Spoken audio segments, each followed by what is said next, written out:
มา เรื่องการสบายที่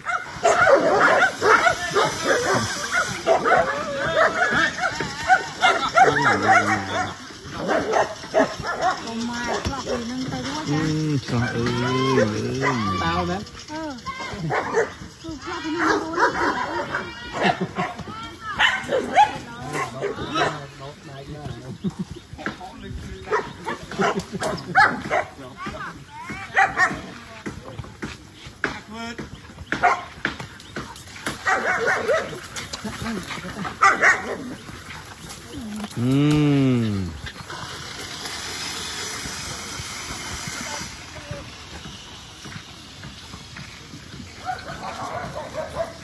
น้ำบัวนั่งเล่นเคยพวกน้ำบัวน้องเลี้ยน้องไฟใบหน่อยเพย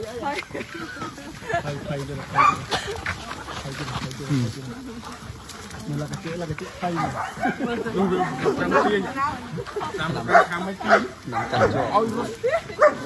ลยง่ายเพราะเราต้นนะ